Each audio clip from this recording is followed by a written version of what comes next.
Hello my dear student, आप लोगों का मेरे चैनल पर स्वागत है मिशन लक्ष्य पर।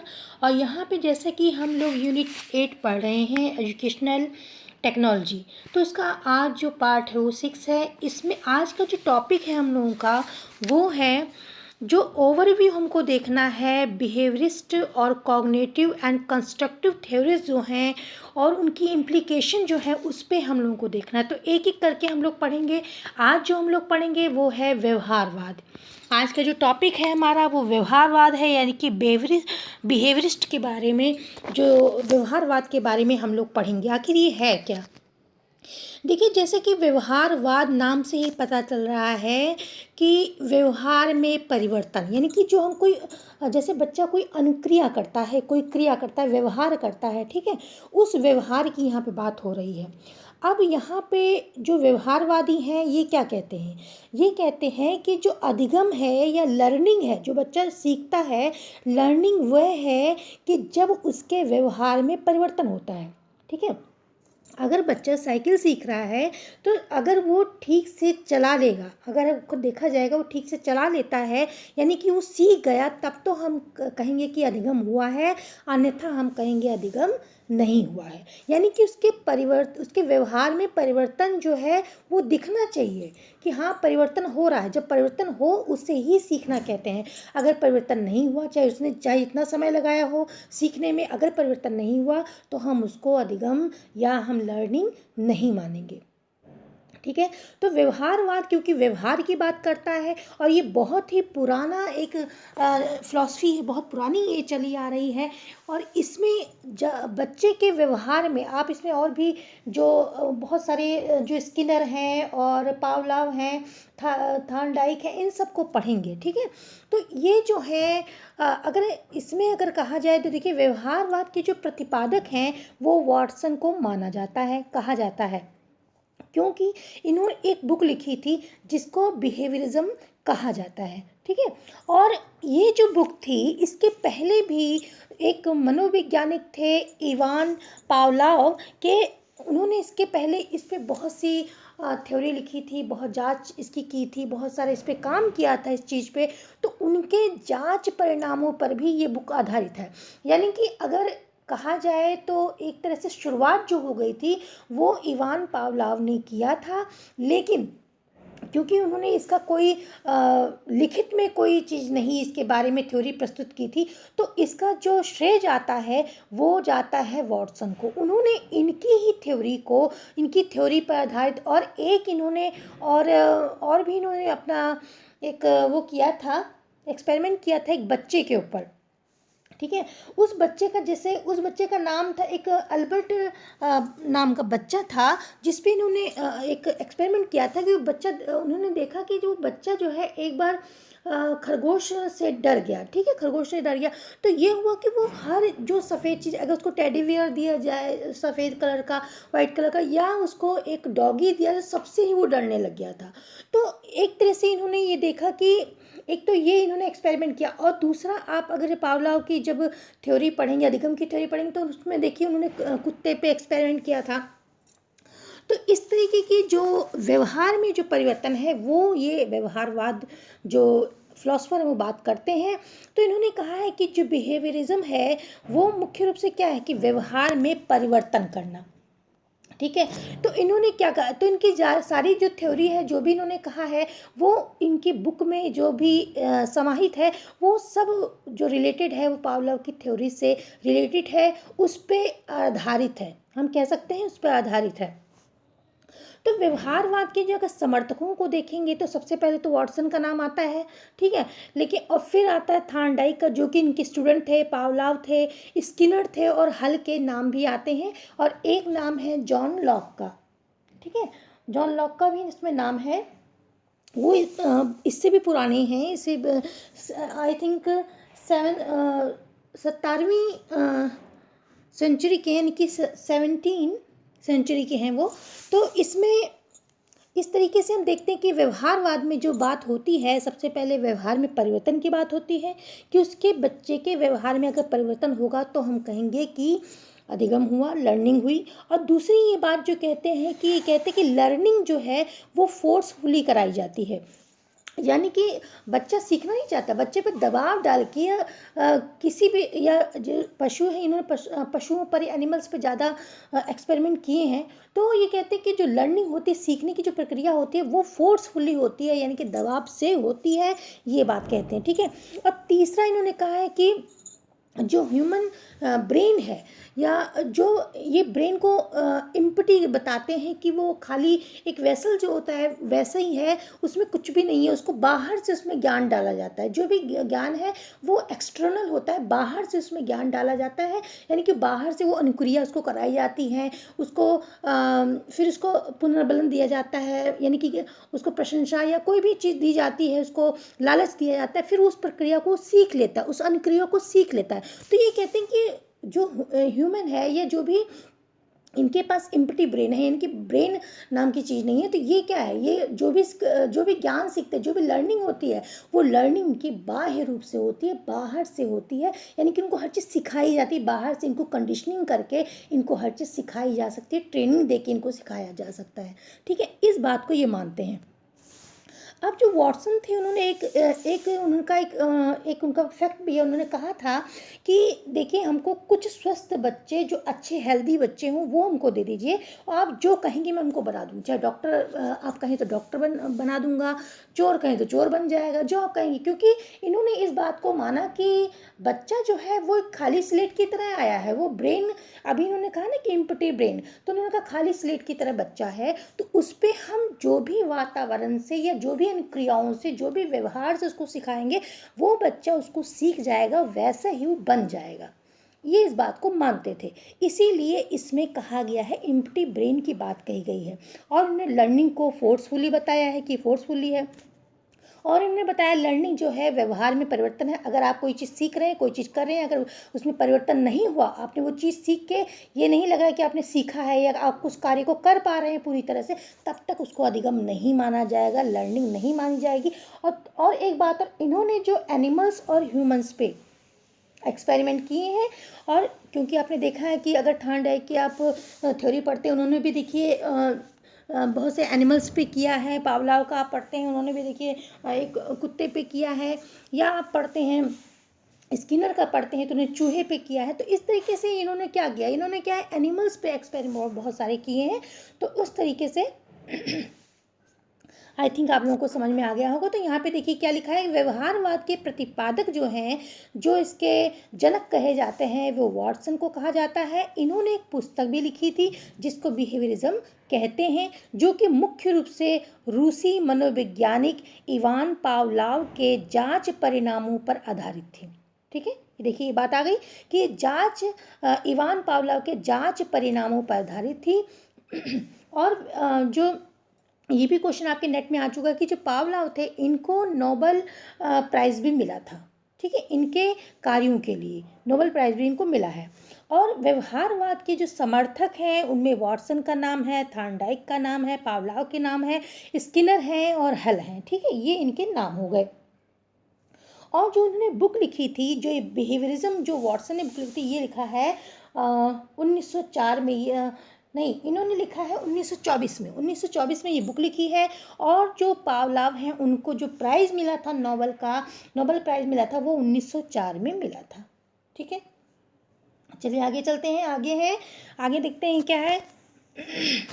हाँ, तो व्यवहारवाद के अनुसार किसी भी बच्चे को, चाहे कोई भी बच्चा हो, चाहे कोई भी पशु हो, उसको ट्रेनिंग और कंडीशनिंग के द्वारा उसके व्यवहार को मॉडिफाई किया जा सकता है। देखिए, इनका मेन जो, अगर कहा जाए, जो मुख्य एक तथ्य है, वो यही है कि पशु के व्यवहार को, या जैसे कि उसने, आपने देखा चूहे का भी आप पढ़ेंगे, चूहे जो स्किनर बॉक्स था, उसमें चूहे का जो एक्सपेरिमेंट हुआ था वो देखेंगे आप लोग। तो पशु के व्यवहार को ट्रेनिंग कंडीशनिंग के द्वारा मॉडिफाई किया जा सकता है। चलिए अब इसमें देखते हैं कि हम लोगों को जो पढ़ना है उसमें किसका किसका पढ़ना है। एक तो स्किनर का पढ़ना है, ठीक है, और जीन पियाजी का पढ़ना है, आसुबेल का पढ़ना है, ब्रूनर का पढ़ना है। तो इस तरीके की जो हम लोगों को पूरा पढ़ना है, वो पूरा सिलेबस में आपके मेंशन किया गया है। तो वही हम लोग पढ़ेंगे, क्योंकि व्यवहारवाद में बहुत से बहुत से लोगों का नाम है, तो हम उनके बारे में नहीं, जो जो हमको दिया है सिलेबस में उसके बारे में जानेंगे। तो देखिए स्किनर का दिया हुआ है। स्किनर जो है वो, उन्होंने एक चूहे पे एक्सपेरिमेंट किया था, एक बॉक्स बनाया था, उसको स्किनर बॉक्स के नाम से जानते हैं। और चूहा बॉक्स में इधर उधर घूमता था यानी कि इधर उधर घूम रहा है, गतिविधि कर रहा है। तो अचानक उसके लीवर वहाँ पे लगा था, लीवर पे पैर उसका पड़ गया, तो दरवाज़ा खुल गया और उसको भोजन मिल गया। ठीक है, ये एक बार प्रक्रिया हुई, उसको भोजन मिल गया, यानी कि उसको एक लालच मिला या पुनर्बलन मिला, भोजन मिल गया।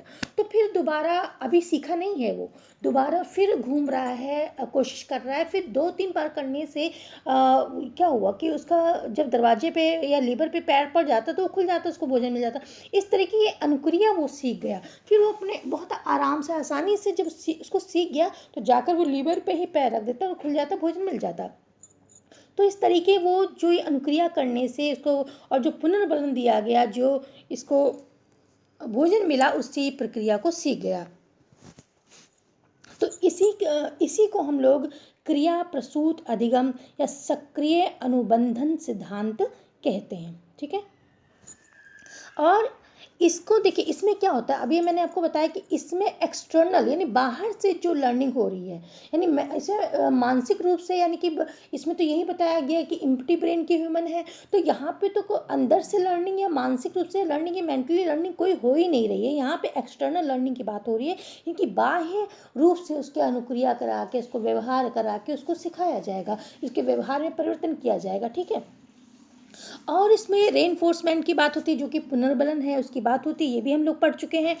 अब जो स्किनर है, तो स्किनर की जो थ्योरी है, इसमें इन्होंने क्या बात की, इसमें देखिए स्किनर की थ्योरी को हम अगर इंग्लिश में देखें तो ऑपरेंट कंडीशनिंग भी कहते हैं। तो इसमें वो दो चीज़ों की मुख्य रूप से बात करते हैं, पहला है रेनफोर्समेंट और दूसरा है पनिशमेंट। ठीक है, अब जो रेनफोर्समेंट है यानी कि जो पुनर्बलन है, ये भी दो प्रकार के होते हैं। ठीक है, कितने प्रकार के, दो प्रकार के होते हैं। एक होता है आपका पॉजिटिव, एक होता है नेगेटिव। अब देखिए पॉजिटिव में क्या होता है, पॉजिटिव में ऐसा होता है जब बच्चा फर्स्ट आया, ठीक है, मान लीजिए बच्चा फर्स्ट आया, तो उस बच्चे को हमने क्या दिया, हमने, अगर वो आपसे पूछेंगे बच्चा क्या चाहिए आपको, तो बच्चा बताएगा मुझे मोबाइल चाहिए, साइकिल चाहिए, जो भी वो लेना चाहता हो, तो उसको वो हम दिला देंगे। तो उसको खुशी हुई, पुनर्बल मिला कि मैं आगे फर्स्ट आऊँगा तो मुझे फिर मिलेगा। ठीक है, तो ये जो हुआ पॉजिटिव सबलीकरण या पुनर्बलन हुआ। अब अब उसको मोबाइल मिल गया या साइकिल मिल गई है, तो अब जो हम इसका नेगेटिव का देखते हैं, तो जब उसको ये चीज़ मिल गई तो वो सारा दिन तो साइकिल ही चलाता रहता है, पढ़ता ही नहीं है। ठीक है, या मोबाइल दे दी तो पूरा दिन गेम ही खेलता रहता है, पढ़ता ही नहीं है। तो हम क्या करेंगे, उसकी साइकिल या मोबाइल को हम अपने पास रख लेंगे। ठीक है, और हम कहेंगे जब तक तुम होमवर्क नहीं करोगे या जब तक तुम इसमें अच्छे नंबर नहीं लाओगे, तब तक ये आपको नहीं मिलेगा। ठीक है, क्योंकि उसकी मनचाही चीज़ थी ना, उसको पसंद थी, वो मोबाइल पसंद था, वो चीज़ पसंद थी, हमने छीन लिया उसको।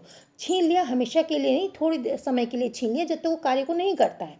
तो ये हो गया नेगेटिव सबलीकरण या नेगेटिव रेनफोर्समेंट, इसको कहते हैं। ठीक है, ये हो गया। अब हम आते हैं पनिशमेंट पे। देखिए पनिशमेंट तो कोई भी बच्चा नहीं चाहता है, और पनिशमेंट को बंद भी कर दिया गया है, और इससे बच्चे पर नेगेटिव इम्पैक्ट पड़ता है। बच्चा स्कूल नहीं जाना चाहता, बच्चा टीचर से नफरत करने लगता है, वो उसको स्कूल जाने से बहुत ज़्यादा घबराता है। तो ये जो चीज़ है, नेगेटिव इम्पैक्ट इसका पड़ा है, इसके लिए पनिशमेंट को तो बिल्कुल ख़त्म ही कर दिया गया है। लेकिन हमको जानना ज़रूरी है, इसलिए यहाँ पे जान लीजिए। देखिए इसको दंड कहते हैं या पनिशमेंट कहते हैं। अब पॉजिटिव दंड क्या होगा या पनिशमेंट क्या होगा, इसमें देखिए हम बच्चे को ऐसी चीज़ देते हैं वो लेना नहीं चाहता, जो चीज़ वो लेना नहीं चाहता उसको दे देते हैं। क्या दे देते हैं, जैसे वो थप्पड़ नहीं खाना चाहता, मार नहीं खाना चाहता। ठीक है, और दूसरी बात है, वो क्या नाम है, उसको वो ज़्यादा होमवर्क नहीं चाहता है। तो ये तो इस तरीके की चीज़ें वो नहीं चाहता। जब इसको हम ये सब चीज़ें दे देते हैं, और टीचर को गुस्सा आया तो थप्पड़ मार दिए, ये सब चीज़ दे देते हैं, तो ये जो हो गया वो नेगेटिव पनिशमेंट हो गई उसकी। ठीक है, ये पॉजिटिव पनिशमेंट इसकी हो गई। अब अगर नेगेटिव पनिशमेंट की बात करें, तो इसमें ऐसी चीज़ उससे छीन ली जाती है, ठीक है, जो चाहते कि मुझसे ना ली जाए, और जो वो कोई भी उसके पास चीज़ है, मान लीजिए ऐसी चीज़ छीन ली जाती है जो वो चाहते हैं कि मुझसे ना लिया जाए। जैसे उसके पास कोई चीज़ है, गेम है, साइकिल, कुछ भी पहले से है, तो हम उस चीज़ को छीन लेते हैं। तो और छीनते क्या है, छीनते ज़्यादा दिन के लिए। जैसे हमने इसमें पॉजिटिव में देखा, तो इसमें कम समय के लिए छीना था, उसने कार्य अच्छा किया, हमने उसको दे दिया। लेकिन यहाँ पे हम ज़्यादा समय के लिए उसके लिए छीन लेंगे, वो चीज़ देंगे ही नहीं। ठीक है, तो ये हो गया नेगेटिव पनिशमेंट। तो इस तरीके का जो रेनफोर्समेंट है और पनिशमेंट आप लोगों को जान लिया है, और नेगेटिव इम्पैक्ट पड़ने के कारण पनिशमेंट को बिल्कुल बंद कर दिया गया है। कोई भी टीचर बच्चे को मार नहीं सकता और उसके साथ दुर्व्यवहार नहीं कर सकता है, सख्त मना है इसका। ठीक है, और जो रेनफोर्समेंट की हम लोग बात करते हैं, तो उसमें दो तरह के मैंने आपको बताए हैं, एक सब प्लस यानी कि पॉजिटिव सबलीकरण और माइनस सबलीकरण। ये भी आप लोगों को समझ में आ गया होगा। ठीक है, अब आगे चलते हैं। अब ये सब पढ़ना क्यों ज़रूरी है? ये सब पढ़ना आप लोगों को इसलिए ज़रूरी है क्योंकि ये सब चीज़ें आप अभी आपका आएगा कि जो टेक्नोलॉजी, जनरेशन टेक्नोलॉजी में इसका प्रयोग क्या है, तो ये सब चीज़ें उसमें प्रयोग टीचर कर रहे हैं, इसीलिए हम लोगों को ये पढ़ना ज़रूरी है कि बिहेवियर में क्या, जो बिहेवियरिज्म है उसमें क्या क्या कराया गया है। ठीक है, उसके हिसाब से हम लोग फाउंडेशन को देखेंगे।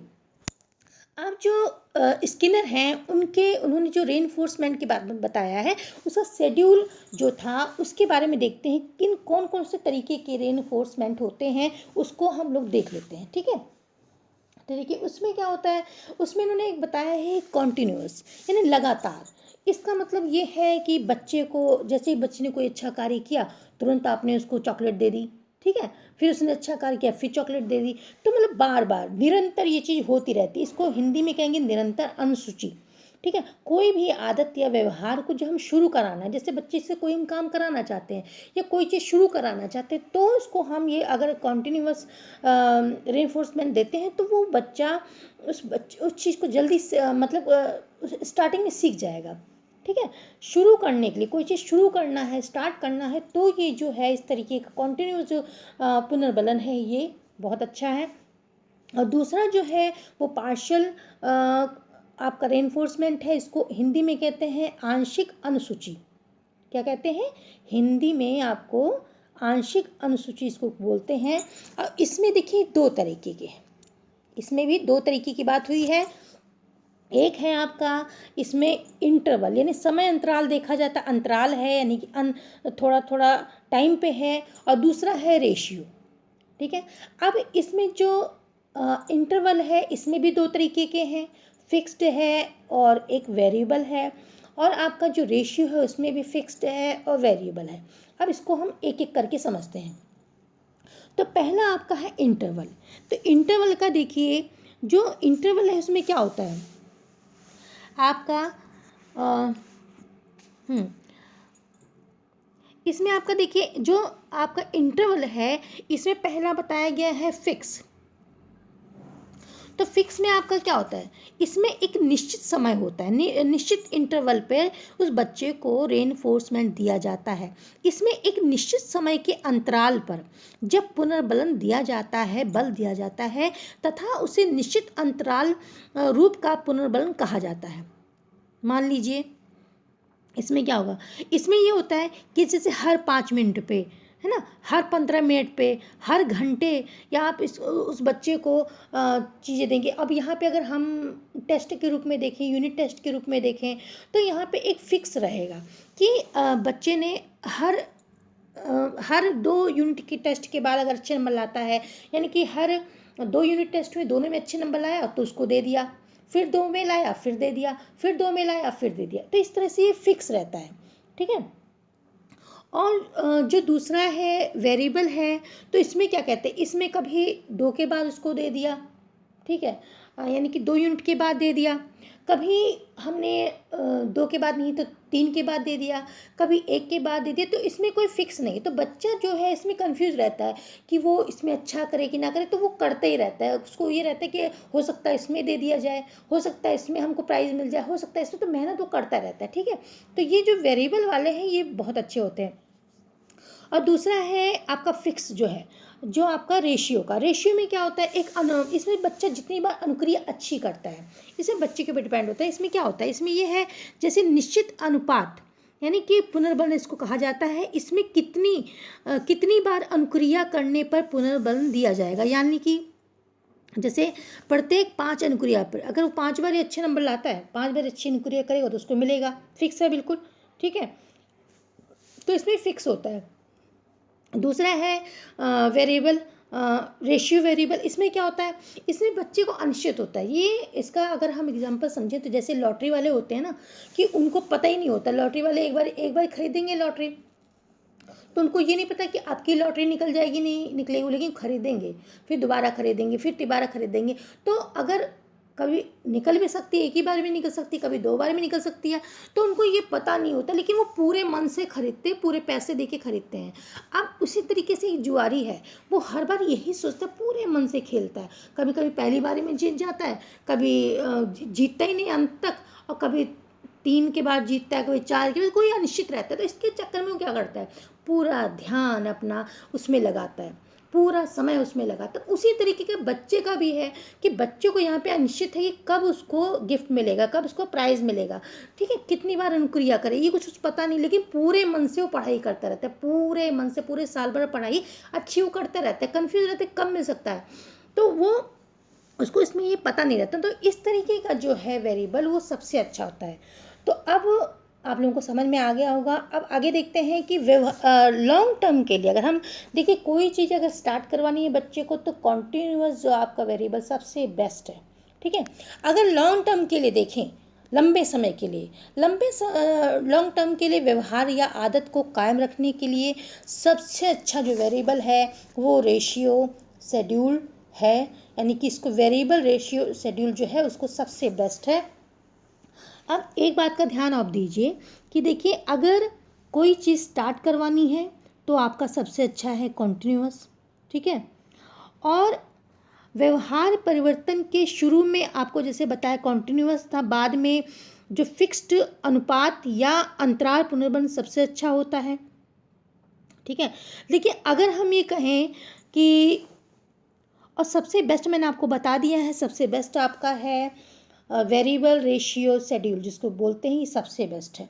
तो ये सब चीज़ें जो हैं किस तरीके की शेड्यूल हैं और जो ये पुनर्बलन है किस तरीके से हम अनुदेशन में यूज़ करें, तो ये सब जब हम इनको पढ़ेंगे तभी हम उनका उपयोग कर सकते हैं, ठीक है। तो ये आपने सीखा, एक बार देख लेते हैं कॉन्टिन्यूअस का, यानी कि जो लगातार बच्चे को पुनर्बलन दिया जाता है, कोई भी कार्य करता है तुरंत उसको चॉकलेट दी जाती है, तुरंत उसको शाबाशी दी जाती है। और ये जो है आपका आंशिक अनुसूची इसको बोलते हैं, इसमें एक समय का होता है कि इतने समय पे इसको दिया जाएगा, समय निश्चित होता है कि, और उसमें 15 मिनट 10 मिनट इस तरीके का समय निश्चित होता है। और दूसरे में है कि जो वेरिएबल है उसमें कोई निश्चित नहीं होता कि कितने समय पे दिया जाएगा।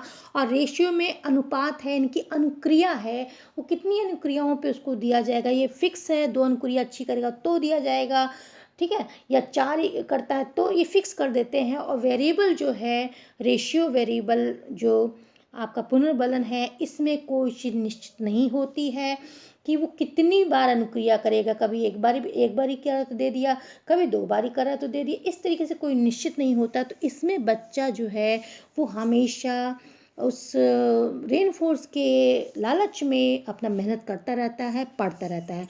तो इस तरीके से लॉन्ग टर्म के लिए अगर हम देखें तो उस आदत को बहुत समय तक कायम रखने के लिए सबसे अच्छा वेरिएबल आपका वेरिएबल रेशियो शेड्यूल वेरिएबल सबसे बेस्ट है, ठीक है। चलिए आगे देखते हैं। अब जो व्यवहार है, जो उसको मॉडिफाई हमको करना है, व्यवहार को चेंज करना है, इसकी बात ही करते हैं। तो इसमें एक प्रिंसिपल है शेपिंग के लिए, उसको सक्सेसिव अप्रोक्सीमेशन बोलते हैं। तो ये जो है आपके नेट के एग्ज़ाम में कई बार आ चुका है, और मैं जो प्रीवियस ईयर के जो मैंने पेपर कराए हैं उसमें मैंने आपको कराया है। इसको अगर हिंदी में कहें तो पौरवा पर सन्निकट का सिद्धांत कहते हैं। और देखिए इस सिद्धांत का, स्किनर ने इस सिद्धांत का प्रयोग किया है क्रिया प्रसूत अनुबंधन में व्यवहार की रचना के लिए, ठीक है। व्यवहार की रचना के लिए स्किनर ने इस सिद्धांत का प्रयोग किया है, कौन से क्रिया प्रसूत अनुबंधन अधिगम जो थ्योरी है उसमें किया है, ठीक है। ये बात आपकी हो गई। अब ये होता क्या है, पहले इसके बारे में जान लेते हैं। देखिए एक एग्जांपल से इसको समझते हैं। मान लीजिए इसका मतलब ये है कि आप कोई भी चीज़, जैसे कोई भी चीज़ छोड़ना चाहते हैं, कोई भी हैबिट है, कोई चीज़ छोड़ना चाहते हैं, तो आप ये सोचें कि मैं 10 कॉफ़ी पीता हूँ, तो कल आज आपकी हैबिट है 10 कॉफ़ी की, और सोचें कल मैं भाई 1 पे आ जाऊँ, ये तो पीऊँ ना, ऐसा नहीं हो सकता ना। तो उसको हम क्या करेंगे, उसको हम धीरे धीरे धीरे धीरे अपने मन को बहला के, अपने मन को फुसला के धीरे धीरे उसको चेंज करेंगे ना। तो किस तरीके से करेंगे, इसे ही हम कहते हैं सक्सेसिव अप्रॉक्सीमेशन का सिद्धांत कहते हैं। जैसे मान लीजिए कॉफ़ी है, अब कॉफ़ी 10 पी जाता है एक दिन में, ठीक है, तो हम क्या करेंगे, अब ये पहले दिन हमने इसको 10 से 9 पे लाए, ठीक है, पहले दिन अपने आप को समझाया बुझाया और 10 से 9 पे ले आए। अब हम 9 तक, एक हफ्ता तक 9 पे रहेंगे, और हफ्ते के आखिरी दिन या महीने आखिरी दिन हम उसमें अपने आप को एक प्राइज़ दे देंगे, एक रिवॉर्ड दे देंगे, हाँ भाई अब तुम यहाँ पे स्टेबल रहे 9 पे, ठीक है। अब 9 पे हो गया काम। अब हम क्या करेंगे, 9 से फिर हम 8 पे जाएंगे। अब एक हफ्ते तक हम 8 कॉफ़ी पियेंगे, ठीक है, कहाँ हम 10 पीते थे, अब 8 पियेंगे। अब धीरे धीरे धीरे धीरे जब 8 पे हम स्टेबल हो जाएंगे, फिर हम उसको अपना दे देंगे, ठीक है। अब यहाँ पे देखो, यहाँ पे हम इसको प्राइस देंगे, यहाँ पे रिवॉर्ड देंगे इसको, ठीक है। 9 पे हो तो रिवॉर्ड दे दिया, फिर उसके बाद 8 पे आया। अब एक हफ्ते तक 8 कॉफ़ी, उसने 8 कॉफ़ी पी, ठीक है। अब वो जब थोड़ा अपने आप को वो उसमें कंफर्टेबल होने लग गया, फिर हमने उसको एक प्राइज़ दिया अपने आप को कि भाई चलो ये भी तुमने सक्सेस मिल गई तुमको, तुम जीत गए। अब 7 पे आया, फिर 7 कॉफ़ी उसने पी, फिर एक हफ्ते तक पिया। फिर जब वो 7 दिन पूरे हो गए और वो वहाँ पे स्टेबल रहा, उसको ज़्यादा कंफर्टेबल हो गया उस जगह पे, तो उसको फिर हमने प्राइज़ दी। ऐसे ही करते करते करते करते ये आदत उसकी छूट गई, और वो कहाँ 10 कॉफ़ी पीता था और अब आ गया वो 0 पे, यानी कॉफ़ी की जो लत थी, कॉफ़ी की जो हैबिट थी, वो छूट गई उसकी, ठीक है। तो इसी को हम बोलते हैं आपका पौरवा, हाँ, पौरवा पर सन्निकट का सिद्धांत, ठीक है, ये आपका हो गया। तो और इसमें स्किनर, एक चीज़ स्किनर की और बात करते हैं, प्रोग्राम्ड इंस्ट्रक्शन की बात करते हैं, ये भी हम लोग पढ़ चुके हैं। इसमें छोटे छोटे स्टेप में पूरा प्रोग्राम जो है ऑर्गेनाइज होता है। एक स्टेप बच्चा करता है, अनुक्रिया करता है, सही करी या गलत करी, फिर उसको पुनर्बलन दिया जाता है, फिर दूसरे स्टेप पे जाता है, तीसरे स्टेप पे जाता है, इस तरीके से इसमें प्रोग्राम्ड इंस्ट्रक्शन की बात होती है, ठीक है। अब तीसरा पॉइंट जो है, तीसरा पॉइंट है टोकन इकोनॉमी। अब ये क्या होता है, टोकन इकोनॉमी जो है, इसमें टोकन की बात होती है। आप जब हम लोग छोटे थे, बच्चे जब हम लोग छोटे थे, देखिए उसमें अभी भी ये चलता होगा, अभी भी देखिए ये जो है प्रिंसिपल बहुत सी चीज़ों में अपनाया जाता है कि आप क्या करते हैं, आप अगर मॉल में जाते हैं सामान लेने के, तो आपको पॉइंट्स दिए जाते हैं, ठीक है। या आप ऑनलाइन परचेजिंग करते हैं तो आपको कुछ पॉइंट दे दिए जाते हैं, और फिर कहते हैं कि आप इतने पॉइंट आपके पास हो जाएंगे ना, तो आपको एक चीज़ फ्री का मिल जाएगा, इतने पैसे की चीज़ फ्री मिल जाएगी। तो उसके चक्कर में आप पॉइंट गेन करने के चक्कर में पता नहीं कितनी चीज़ें खरीद लेते हैं, ठीक है। तो एक तरह से क्या है, ये आपको एक तरीके से किस तरीके से बेवकूफ़ बनाया जा रहा है कि उसके चक्कर में उनका बिजनेस जो है वो कितना प्रोग्रेस करता है, ठीक है। उसी तरीके से जब छोटे बच्चे होते हैं, जैसे छोटे बच्चे, जैसे हम लोग भी छोटे थे, तो क्या होता था कि जैसे एक ये चीज़ चलती थी कि जैसे आप चिप्स ले आए, तो चिप्स में ये का लिखा होता था कि अगर आपके पास, उसके अंदर नंबर निकलते थे, तो अगर आपके पास 5 तक या 10 तक नंबर इकट्ठे हो गए, तो आपको साइकिल मिलेगी या घड़ी मिलेगी, जो भी मिल जाएगा, ठीक है। तो उस लालच में हम क्या करते थे, उन नंबरों को इकट्ठा करने के चक्कर में हम पता नहीं कितने चिप्स खा जाते थे, तो हम ही नहीं, पता नहीं कितने बच्चे उसके चक्कर में कितने चिप्स खा जाते थे। तो उस चीज़ में उस कंपनी की कितनी कमाई होती थी। और मज़े की बात यह है कि उसमें जो और नंबर्स होते थे, जैसे आपका 10 हो गया, 9 हो गया, ये सब नंबर वो 1-2 कहीं डाल देते थे, ठीक है। अगर 1-2 नंबर डाल, तो किसी किसी के पास वो अगर नंबर पहुंच गया तो उसको गिफ्ट देना पड़ता था, नहीं तो नहीं देना पड़ता था, और इसके चक्कर में उनकी कितनी कमाई हो जाती थी। तो इसी को हम टोकन इकोनॉमी कहते हैं।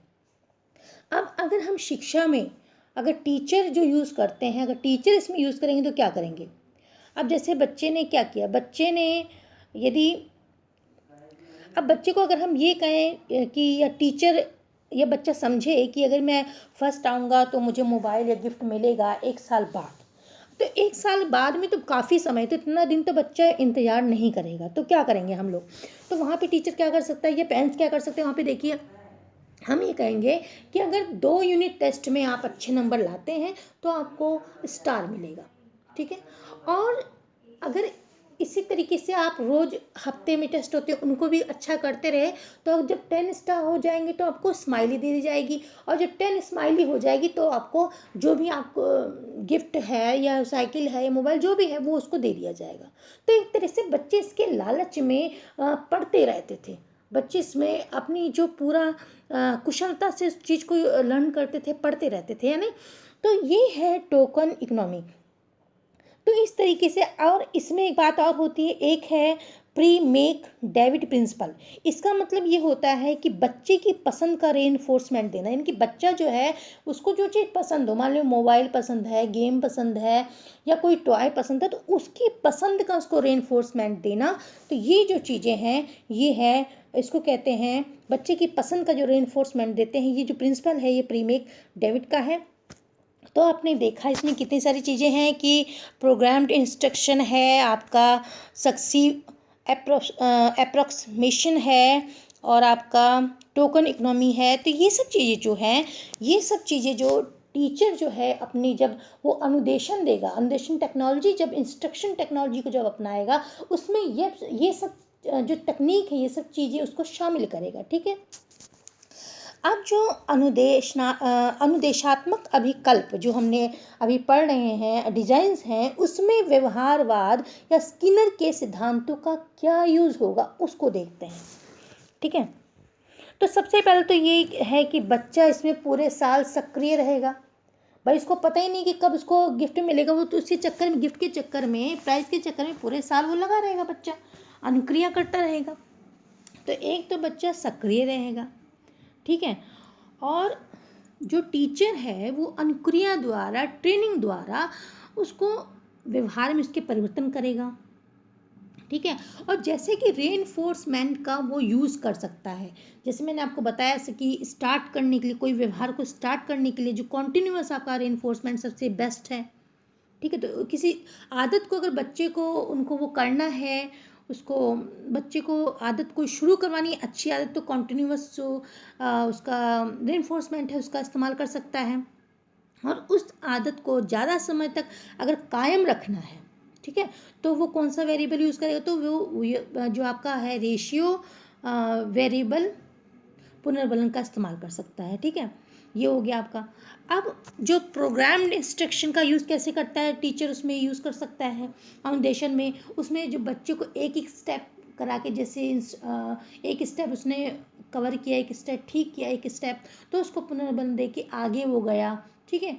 तो इस तरीके से एक एक स्टेप करके जो प्रोग्राम इंस्ट्रक्शन का प्रयोग वो कर सकता है अपने निर्देशन में।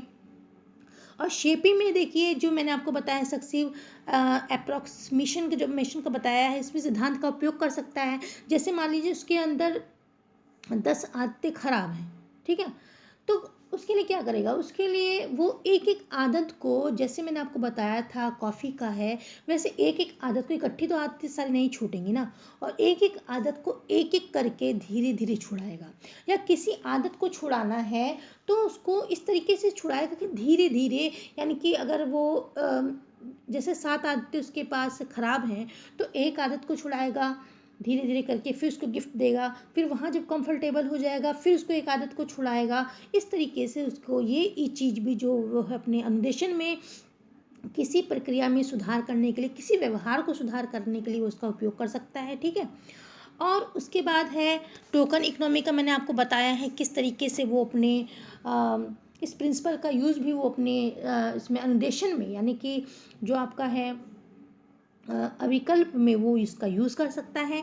तो इस तरीके से आप लोगों ने देखा कि जो व्यवहारवाद है उसका अनुदेशन अभिकल्प में किस प्रकार से उपयोग एक टीचर कर सकता है, ठीक है। तो आई थिंक बच्चों को, आप लोगों को समझ में आ गया होगा। अगर कोई दिक्कत है, कोई चीज़ समझ नहीं, तो आप कमेंट के द्वारा बता सकते हैं। So thanks for watching.